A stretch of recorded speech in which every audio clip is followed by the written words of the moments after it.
저는 오늘 고린도후서 1장 3절로 9절 말씀을 가지고 위로하심의 능력이란 제목으로 은혜의 말씀을 나누고자 합니다.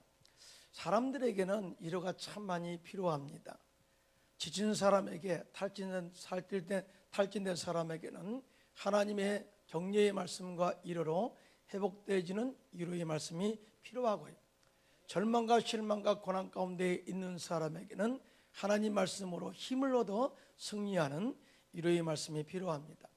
병든 사람에게는 또 치유하신 하나님의 능력으로 영적 치유를 경험하게 하는 하나님의 위로의 말씀이 필요하고요, 또 물질로 어려움 당한 사람들에게는 풍성하게 공급하신 하나님의 축복의 메시지를 통해서 위로가 또 회복이 되는 그러한 위로 말씀이 필요한데요, 오늘 사도 바울이 그런 이야기를 해요.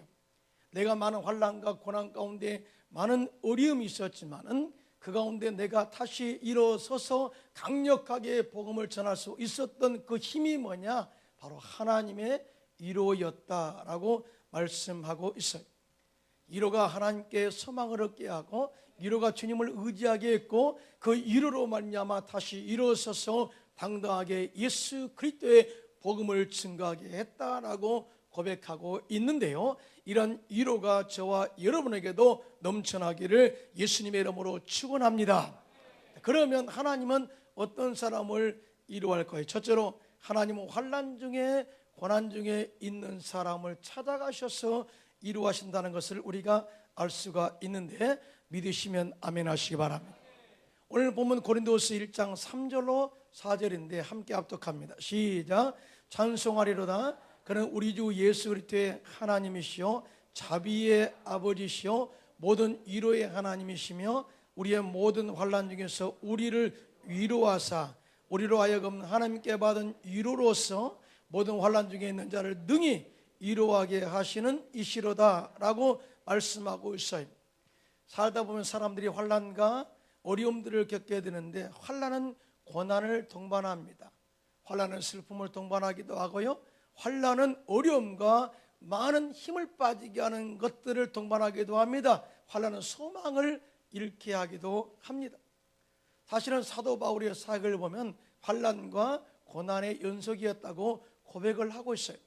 가는 곳마다 동족들이 핍박했고 동족의 위험 속에서 엄청난 고난을 받았습니다. 뿐만 아니라 질병과 고난의 계곡을 지날 때도 있었고요, 때에 따라서는 복음을 전하다가 감옥에 잡혀 들어가는 엄청난 고난을 겪기도 하였습니다. 사도 바울은 이러한 고난을 당할 때에 이렇게 오늘 본문에 고백하고 있는데, 아시아에서 당한 그 고난 때문에 살 소망이 끊어지고 자신이 사형 선고를 받은 것처럼 느꼈다라고 이야기했어요. 얼마나 고난이 컸으면 사형 선고 받은 것과 같다, 살 소망이 끊어졌다, 소망으로 가득 찬 그 사람이 그렇게 고백할 수 있었던 것은 엄청난 고난과 어려움의 많은 환난이 그에게 다가왔음을 이야기하고 있습니다.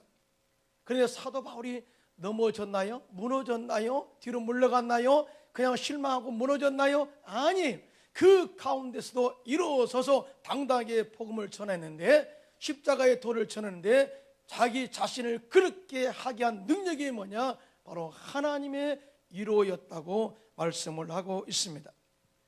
다른 성도 여러분, 살다 보면은 많은 고난과 환난이 우리에게 다가올 때가 많이 있어요. 이것을 애매한 고난이라고 이야기합니다. 어떨 때는 예수 믿는 것 때문에 다가오는 핍박의 고난이 있을 수 있습니다. 이거는 영광스러운 고난입니다. 그런데 어떻든 간에 이런 고난이 다가왔을 때 우리가 환경 때문에 무너진다면 그에게는 이 믿음의 승리가 없어지는 거예요. 그러나 어떤 상황에서도 고난 가운데서도 다시 일어서서 환경을 정복하고 다스리고 믿음으로 승리한다면 그 사람은 승리자인 줄로 믿습니다. 그런데 이렇게 하는 능력이 뭐냐? 바로 하나님의 위로라고 말씀을 하고 있습니다. 환경이 문제가 아니라는 거예요. 내게 고난을 주는 그런 환경적 요인이 문제가 아니라 고난 가운데서도 나를 위로하신 하나님의 임재만 경험한다면 그 사람은 다시 일어설 수 있다고 고백하고 있습니다. 할렐루야. 우리 인간은요, 원래부터 완벽한 인간이 아니에요. 우리의 공동체도 완벽한 공동체가 될 수 없습니다. 나라도요, 아무리 잘 사는 나라도 완벽한 나라가 될 수가 없어요. 또 사회도 마찬가지입니다. 아무리 누가 통치하고 다스려도요, 완벽한 공동체를 만들 수 없어요. 여러분, 가정은 어떻습니까? 가정이 완전합니까? 완벽합니까? 그렇지 못해요. 항상 불만이 있죠.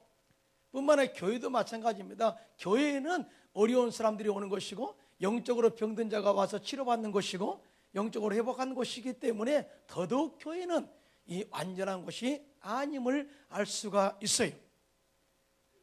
이 세상에는 단언컨대 완전한 공동체는 없습니다. 한 곳이 있습니다. 어디냐? 천국 가면 그래요. 천국 가면 완전한 공동체를 이루게 됩니다. 할렐루야.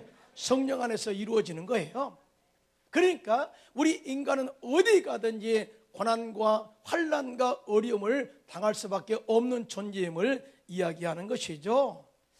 영국의 스펄전 목사님에게 어떤 사람이 찾아왔어요. 그리고 이야기하기를, 목사님, 문제없는 교회를 찾아주십시오. 교회마다 돌아다녀 보아도 문제가 너무나 많습니다. 그때 스펄전 목사님이 말씀하시기를, 이복의 젊은이, 그런 교회를 형제님이 한번 찾아보시고요, 만약 찾게 되면 저에게 꼭 연락을 해 주십시오. 그러면 저도 그 교회에 가서 목사로서가 아니라 평신도로서 무슨 일이든지 하겠습니다 라고 고백하면서, 하지만 당신은 그 교회를 찾거든 절대적으로 그 교회에 가지 마십시오. 왜냐하면 당신이 가는 순간 그 교회는 다시 문제가 발생되기 때문입니다. 다시 말해서 문제없는 사람은 없다, 그 말이에요. 문제 있는 사람들이 모여서 함께 이룬 것이 공동체인데요, 여기서 하나님의 치유, 즉 위로가 우리의 상처를 치료하고 문제를 해결하고 아름다운 사랑의 공동체로 만들어가는 과정, 성화의 과정에 있는 것이 바로 교회라는 것을 믿으시면 아멘 하시기 바랍니다. 그러므로 우리는 아무리 크고 장대한 교회라 할지라도 거기에 문제가 있고, 아무리 작은 교회라 할지라도 문제가 있고요, 나라도 아무리 잘 사는 나라다 할지라도 문제가 있고, 조그만 나라도 문제가 있다는 거죠. 그런데 가장 중요한 것은 환경 때문에 불평하고 원망하면은 믿음이 무너지지만 그 가운데 하나님의 위로로 다시 소망을 품고 일어선다면 믿음 안에서 승리할 수 있음을 이야기하고 있는데, 여러분 믿으시면 아멘 하시기 바랍니다. 사도 바울은 그래서 데살로니가서 3장 2절로 3절 이렇게 말씀합니다. 시작. 우리 형제 곧 그리스도의 복음을 전하는 하나님의 일꾼인 디모데를 보내노니, 이는 너희를 굳건하게 하고 너희 믿음에 대하여 위로함으로 아무도 이 여러 환난 중에 흘러들이지 않게 하려 함이라. 우리가 이것을 위하여 세움을 받은 줄을 너희가 친히 알리라고 그들을 위로했습니다. 그러니까 우리가 살아갈 때 환난과 고난이 없는 사람이 없는데, 디모데를 보내서 내가 너희를 위로하겠다, 그러므로 하나님의 위로로 일어서라, 그리고 위로받은 사람들이 일어나서 환난과 고난 가운데 있는 사람들을 위로하여 세워서 함께 가라, 이것을 위해서 우리가 선택받았다라고 말씀을 하고 있어요. 할렐루야. 이런 위로와 회복의 역사가 저와 여러분에게도 넘쳐나기를 예수님의 이름으로 축원합니다. 크게 아멘 합시다. 크게 아멘 합시다. 예수님께서는 이 땅에 오셔서 한 일이 바로 이러한 위로를 위해서 오신 거예요. 죄악 가운데 있는 사람들을 위로하사 건져내시고, 또 예수 믿어 죄 없게 하시고, 또 저주 가운데 있어서 영멸할 수밖에 없는 인생들을 건져내서 저주를 끊으시고 아브라함의 복을 받게 하셨어요. 소망을 주신 것이죠. 뿐만 아니라 우리의 모든 질병을 치료하셔서 영육간에 강건하여서 영생 천국을 우리에게 허락하신 것을 보게 됩니다. 이것이 바로 십자가의 위로인 것입니다. 십자가의 위로를 통해서 우리가 회복되시기를 예수님의 이름으로 축원합니다. 네슬리 밀러라는 집 없는 소녀가 있었습니다. 이 소녀는 어릴 때부터 학대만 당하던 소녀였는데, 밀러는 디트로이트 도시의 한 교회 목사님을 만나게 되고, 그때부터 이 밀러는 그 교회를 다니게 됩니다.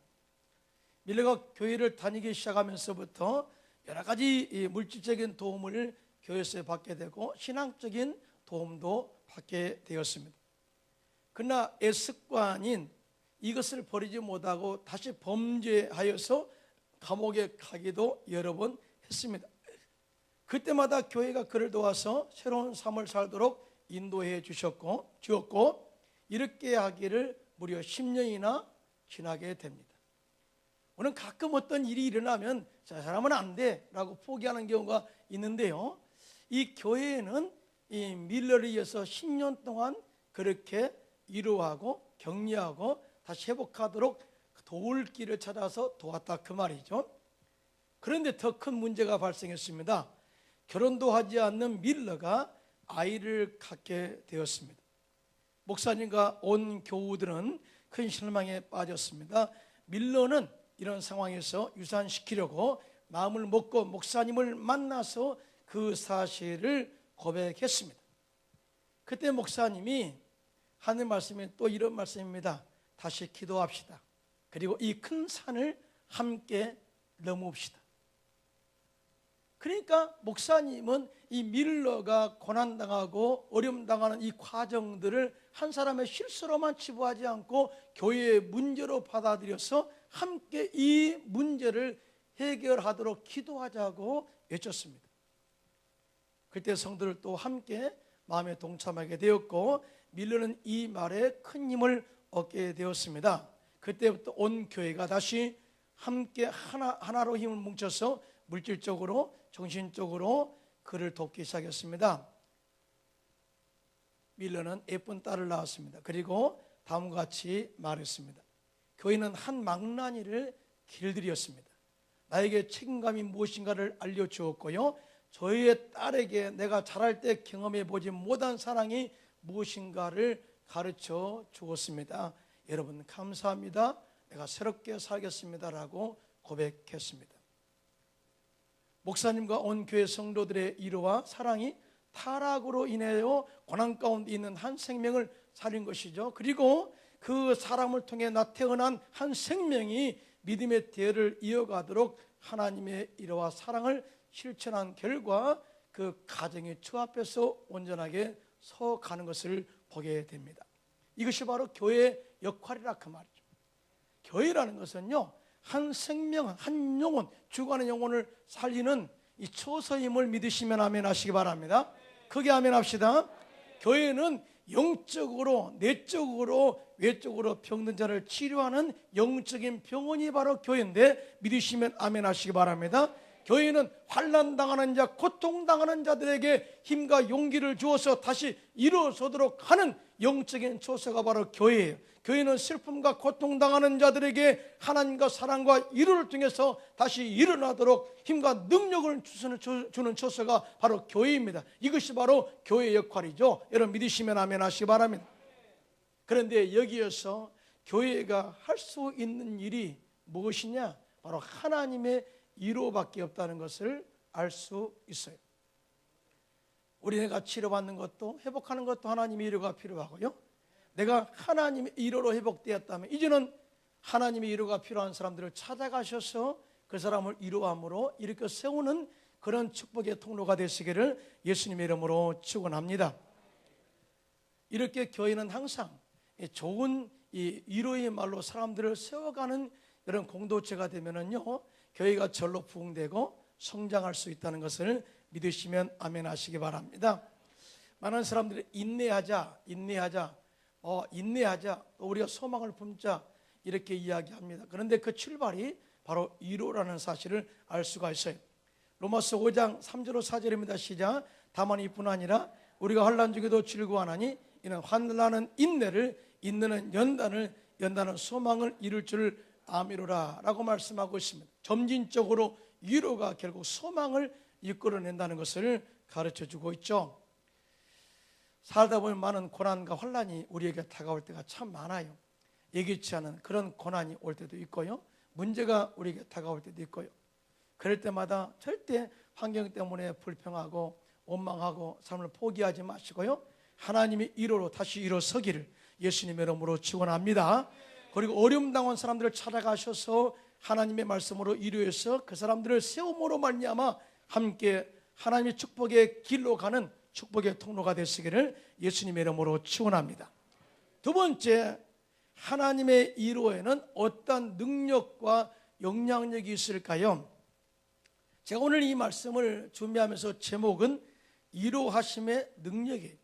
다시 말해서 하나님의 능력이 어떤 사람을 이로하는가, 하나님의 이로가 어떤 사람을 힘을 주고 깨우치게 하는가, 이 부분이었습니다. 그런데 성경을 연구하다 보니까 말씀을 준비하면서 깨닫는 게 뭐냐면은 위로를 받은 사람들이 회복하는 과정 가운데 능력을 경험하게 되더라라는 것을 제가 직접 깨닫게 되었어요.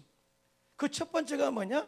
하나님의 위로는 그 사람으로 말미암아 소망이 넘치게 하는 능력이 있음을 우리에게 가르쳐주고 있는데요, 믿으시면 아멘 하시기 바랍니다.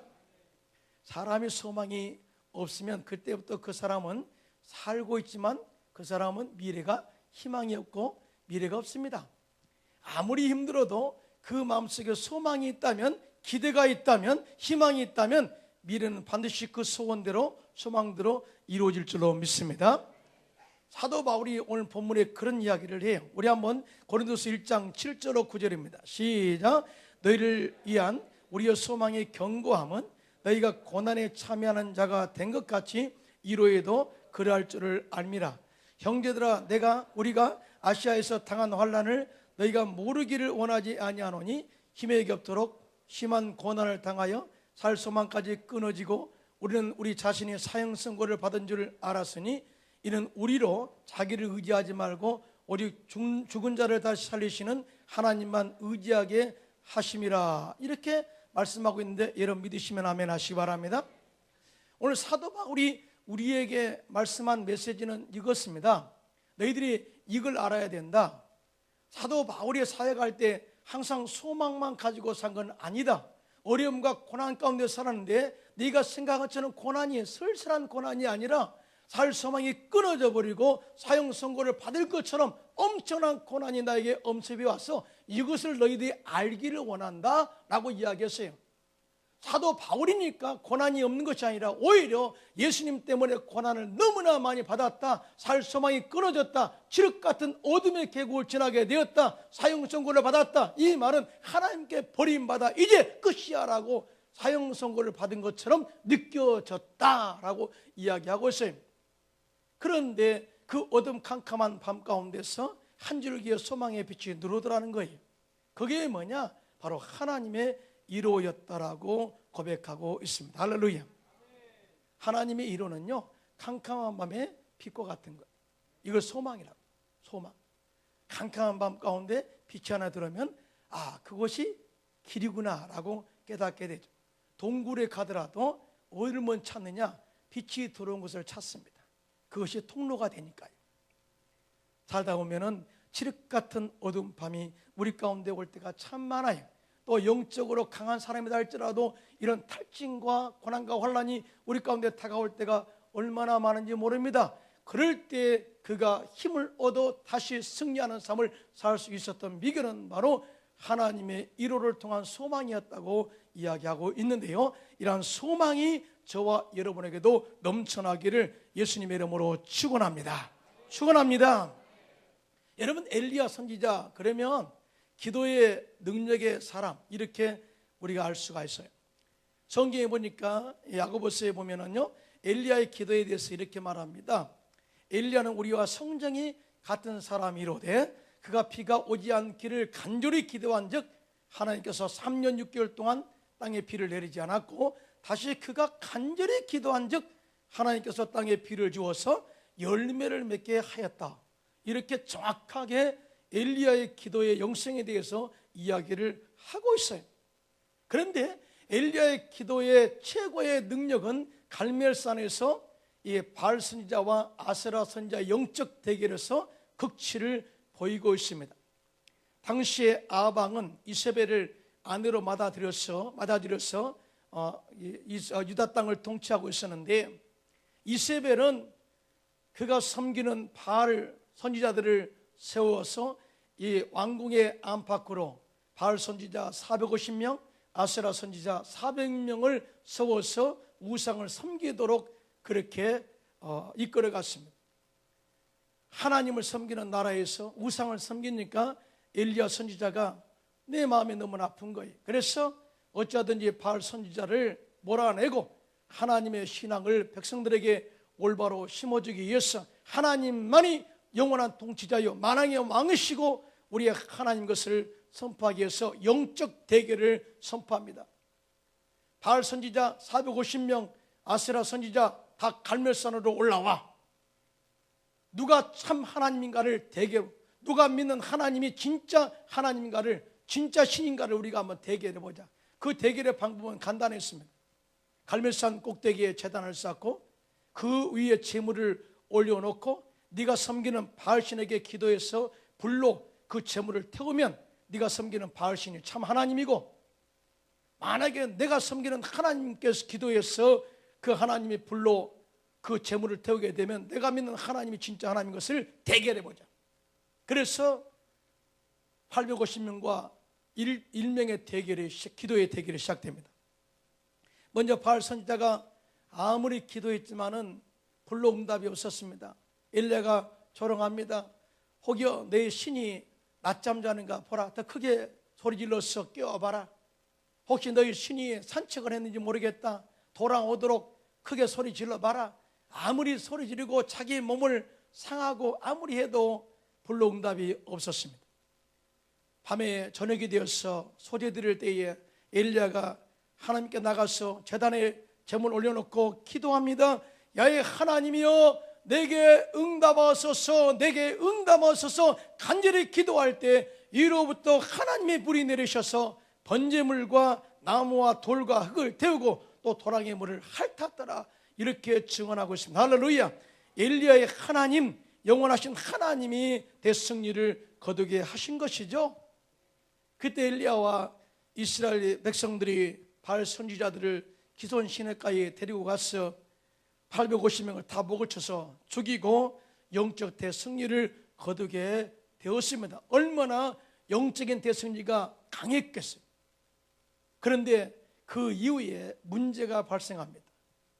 이세벨, 다시 말해서 아합의 아내 이세벨이 이 소식을 듣고 사신을 엘리야에게 보내서 하는 말이, 내가 내일 이맘때에 반드시 내 생명을 저 사람들 중 한 사람처럼 내가 너를 죽이겠다. 이렇게 엄포를 놓습니다. 사실은 생명을 빼앗은 것도 아니에요. 사신을 보내서 그 말 한마디 한 거예요. 너 죽이겠어? 너 내 선지자를 죽였으니까 죽이겠어? 이 말 한 겁니다. 그런데 이 말을 듣고 엘리야가 두려워 떨며 생명을 보존하기 위해서 도망하기 시작합니다. 유다에 속한 브엘사바로 들어가서 그리고 하룻길을 광야로 가서 노뎀나무 아래에 그 서서 무릎을 꿇고 하나님께 기도합니다. 하나님, 나를 죽여주세요. 여러분, 엘리야가 갈멜산에서 기도해서 이 비를 내리게 하고 또 비를 끊치게 하고 비를 내리게 한 능력의 종입니다. 엘리야가 850대 1의 영적 전쟁에서 승리한 능력의 사람입니다. 그런데 이 이세벨의 말 한마디에 두려워 떨어서 노뎀나무 밑에 숨고 말하기를, 이제 넉넉하오니 나를 죽여주세요. 죽는 것이 마땅하오니 죽여주세요. 이렇게 이야기했습니다. 무엇이 그렇게 만들었습니까? 영적 탈진이에요. 영적 피곤입니다. 그러니까 하나님의 은혜가 충만히 임한 이후에가 마이가 틈탈 때라는 것을 분명히 우리가 알 필요가 있어요. 여러분 동의하시면 아멘 하시기 바랍니다. 은혜를 받고 이제 이만하면 됐어, 능력의 하나님. 그런데 갑자기 마귀가 우리를 업습하고 고난을 주고 환경을 어지럽게 할 때에 하나님이 없는가 봐 라고 하는 그런 의심이 다가오게 되고 결국은 숨게 되는 결과를 초래하게 되죠. 근데 하나님은 그곳에서 가만히 계실까요? 아니죠. 그렇게 어렵고 탈진된 엘리야에게 하나님이 천사를 보내십니다. 천사를 어떻게 치유한가 볼까요? 한번 볼게요. 열왕기상 19장 5절로 8절입니다. 시작. 노뎀나무 아래 누워 자더니 천사가 그를 어루만지며 그에게 이르되 일어나서 먹으라 하는지라. 본즉 머리맡에 숯불에 구운 떡과 한 병 물이 있더라. 이에 먹고 마시고 다시 누웠더니 야훼의 사자가 또다시 와서 어루만지며 이르되 일어나 먹으라. 내가 갈 길을 다 가지 못할까 하노라 하는지라 이에 일어나 먹고 마시고 그 음식물의 힘을 의지하여 40주 40야를 가서 하나님의 산 호렙에 이르니라. 아멘. 이렇게 영적으로 탈진되어 있고 피곤해 있는 엘리야에게 천사를 보내서 잠재우고 일어나 먹게 하시고 잠재우고 일어나 먹게 하시고 계속해서 힘을 얻도록 영양분을 공급해 줍니다. 그리고 그 영양분을 얻어서 그 식물의 힘을 얻어서 40주야를 걸어서 호렙산에 이르러서 드디어 그곳에서 하나님의 1호의 진짜의 말씀을 듣게 됩니다. 호렙산에 들어가 있는데 하나님께서 세미 함성 가운데 묻습니다. 엘리야야, 왜 이렇게 여기서 실망하면서 왜 이렇게 있느냐? 왜 여기 있어? 그래. 너 지금 현재 어떻게 말하면 이 말씀 속에는 뭐냐면은 너 지금 나가서 일할 때거든. 힘을 얻고 일할 때거든. 근데 이렇게 실망해. 실망하고 이렇게 앉아 있어. 이 말이에요. 너 왜 여기 있느냐? 이렇게 물어요. 엘리야가 이제 하나님께 이야기할 때가 되었다 하고 자기 속에 있는 이야기를 다 합니다. 그 말이 뭐냐면은 하나님, 이스라엘 백성들이 하나님을 버렸고요, 주의 제단을 헐었고요, 칼로 주의 선지자들을 다 죽였고요, 지금은 나 혼자 남았는데요, 그들이 내 생명도 찾아 빼앗으려고 합니다. 하나님 아시죠? 이렇게 이야기했어요. 그럴 때 하나님이 위로해 주십니다. 아니야, 너 혼자가 아니거든. 너 혼자가 아니거든. 너를 도울 사람, 너를 통해서 역사할, 하나님의 역사를 도울 사람 7,000명을 내가 남겨두었거든. 그리고 너는 정당 일어나서 하나님의 능력으로 아람 군대에 가서 그 왕에게 기름을 붓고 유다 백성에 가서 또 새로운 왕에게 기름 부어서 하나님의 나라를 통찰하고 하나님의 1호의 메시지를 주게 된 것을 보게 됩니다. 할렐루야. 엄청난 하나님의 1호였습니다. 이 말씀 하나 볼까요? 열왕기상 19장 18절입니다. 시작. 그러나 내가 이스라엘 가운데 7,000명을 남기리니 다 바알에게 무릎 꿇지 아니하고 다 바알에게 입 맞추지 아니한 자니라. 아멘. 아멘. 오늘 가끔 가다가 사역할 때 나 혼자만 열심히 하는 거 아니야? 나 혼자만 기도하는 것 아니야? 나 혼자만 전도하는 것 아니야? 나 혼자만 열심히 나가서 이렇게 싸우는 것 아니야? 라고 생각할지 몰라요. 아닙니다. 하나님은 천사를 보내셔서 여러분과 함께 하시고 또 영적 동력자를 보내셔서 함께하게 하시고 여러분 이루하시고 동력자와 더불어 승리하도록 하나님께서 예비하고 있다는 사실을 믿으신 분만 손들고 아멘 하시기 바랍니다. 이게 바로 하나님의 이루예요. 하나님의 이루만 있다면 우리에게는 항상 소망이 넘쳐날 줄로 믿습니다. 우리는 어디에서 하나님의 소망을 찾아야 되느냐? 십자가에서 하나님의 소망을 찾아야 돼요. 십자가에서 예수님께서는 마귀를 멸하셨어요. 정사와 건설을 벗겨버리시고 무력화해서 저런꼴을 삼으셨어요. 뿐만 아니라 우리를 죄에서 구원하셔서 용서받은 의인 되게 하셨습니다. 할렐루야. 엄청난 축복이죠. 하나님을 아버지라 부를 수 있는 특권을 주신 거예요. 하늘의 시민권을 주신 거예요. 뿐만 아니라 우리의 생활 속에 흐르는 저주를 끊어버리고 아브라함의 복을 받게 하셔서 영혼 육이 건강하고 찰되도록 우리 이끌어 주셨어요. 할렐루야. 이것이 우리에게 십자가를 통한 소망입니다. 뿐만 아니라 질병 가운데 있는 사람들을 찾아가셔서 질병을 치료하심으로 말미암아서 영육간의 강건해서 영원한 천국에 들어가도록 길을 내셨어요. 엄청난 소망이지 않아요?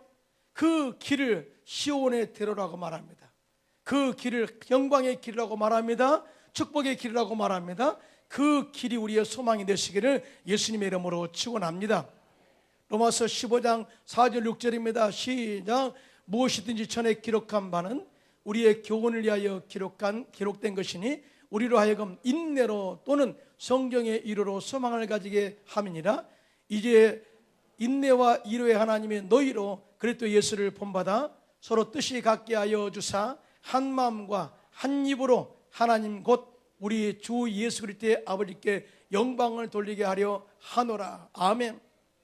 우리 믿음의 선진들이 믿음 안에서 소망을 품고 승리한 것을 기록한 것은 그것을 우리를 통해서 그런 모습을 본받게 하기 위해서 그렇게 기록했다는 것입니다. 뿐만 아니라 예수 그리스도의 십자가의 은혜와 또 사랑을 기록한 것도 역시 예수 그리스도의 그 십자가의 은혜를 우리가 힘입어서 승리하도록 하기 위한 것이라고 이렇게 소망의 메시지를 우리에게 주고 있는 것을 보게 되는데요. 항상 예수 안에서 소망을 품고 승리하는 저와 여러분들 되시기를 예수님의 이름으로 축원합니다. 두 번째 마지막으로 하나님의 이론은 하나님만을 의지하기에는 능력이 있다는 것을 우리가 알 수가 있어요. 여러분 살다 보면은요, 우리는 보이지 않는 하나님을 의지하기보다는 보이는 사람들을 의지할 때가 많고요. 사실은 그런 일들이 쉬워 보여요. 쉬워 보여요. 그런데 분명히 말하지만은 사람은 의지의 대상이 아니라 믿음의 대상이 아닙니다. 절대적으로. 오직 우리의 의지의 대상, 우리의 믿음의 대상은, 의뢰의 대상은 하나님밖에 없다는 것을 믿으시면 아멘 하시기 바랍니다. 하나님을 의뢰하고 의지하면 하나님께서 마치 물가에 심은 나무 같아서 시절을 쫓아 과실을 맺게 하고 입이 청청하게 하고 가문해도 결실이 그치지 않은 축복으로 주시겠다고 말씀하고 있는데요, 이것은 하나님을 의지하고 의리한 자만이 받을 수 있는 축복인 것을 우리에게 말씀해 주고 있어요. 살다 보면은 고난이 다가올 때 한 가지 깨닫는 게 있습니다. 사람은 역시 우리가 믿을 수 없구나. 오직 하나님만이 우리의 방패시요, 우리의 소망이시고 피할 바이시요, 믿음의 의지의 대상이라는 사실을 깨닫게 되는데요, 주님을 의지할 때 그때부터 하나님이 여러분의 인생들을 올바른 길로, 축복의 길로, 승리의 길로, 또 치유의 길로 인도한다는 것을 믿으신 분만 손들고 아멘 하시기 바랍니다. 그런데 고난 받을 때 그런 은혜가 와요. 고난 받을 때. 여의도 순복음교회가 지금은 세계 최대의 교회가 됐는데요, 이 교회가 1958년도에 개척됐으니까요 58년 된 것 같네요. 그렇죠? 60년을 바라보고 달려가고 있습니다. 극동방송이 60년 됐더라고요. 오랜 세월 동안에 이 땅 가운데 많은 복음의 씨앗을 심었고요, 많은 은혜, 또 많은 축복의 열매를 맺게 하셨어요. 그런데 조 목사님이 처음에 불광동 깨밭에 천막을 치고 열심히 기도하고 했을 때 주님께서 교회에 놀라운 은혜가 넘쳐나게 하고 또 부흥의 역사를 일으켜 주었습니다.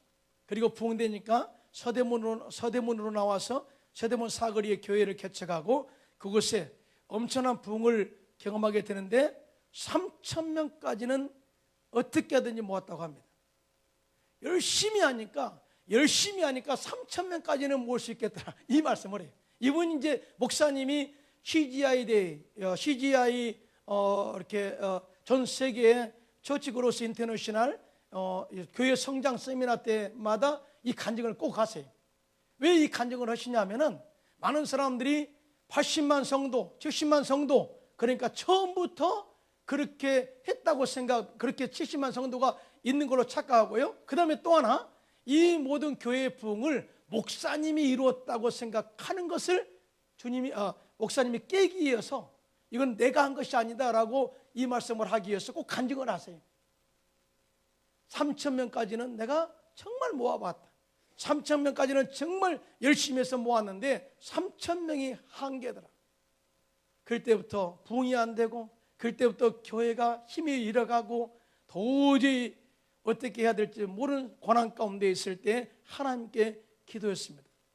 하나님, 내가 너무 힘듭니다. 탈진됐습니다. 내가 너무나도 열심히 기도하고 했는데도 불구하고 부흥이 안 되니, 전도에도 부흥이 안 되니 어떻게 해야 할까요?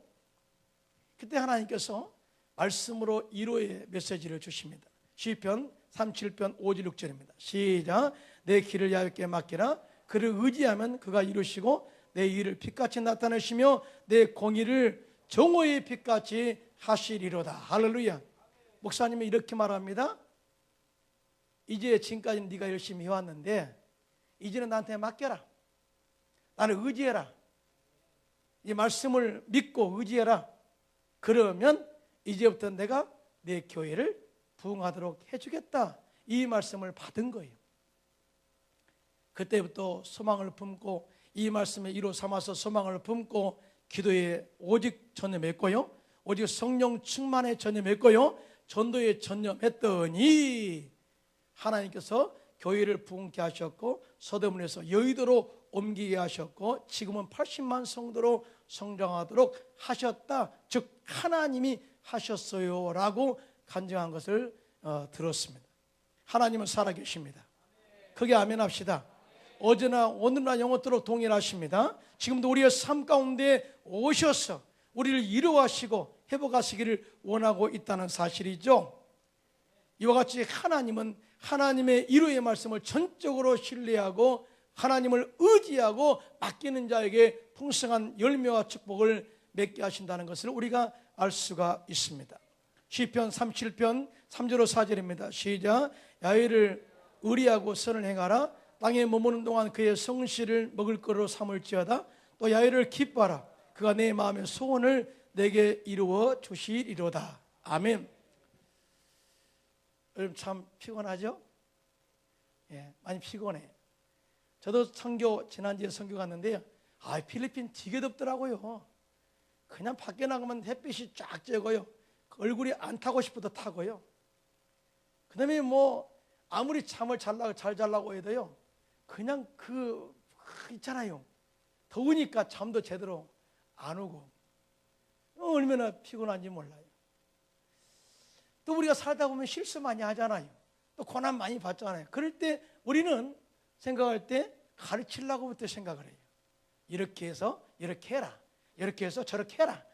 그런데요, 그건 다 들려오지 않아요. 들려오지 않습니다. 이럴 때는 다 한 마음으로 위로의 말이 필요합니다. 힘들어하면 그래. 그러면 힘들겠어.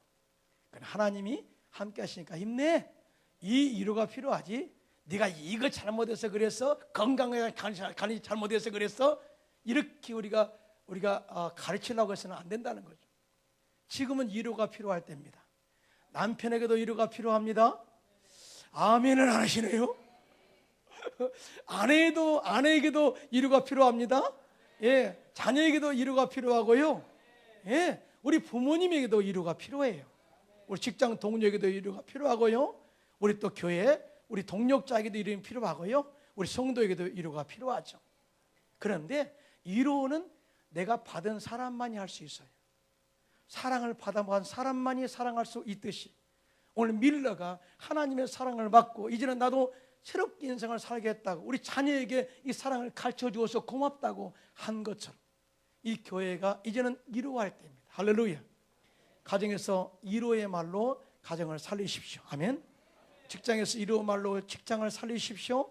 이런 만난 사람마다 위로해서 함께 윈윈하는 그러한 축복의 통로가 되시기를 예수님의 이름으로 축원합니다.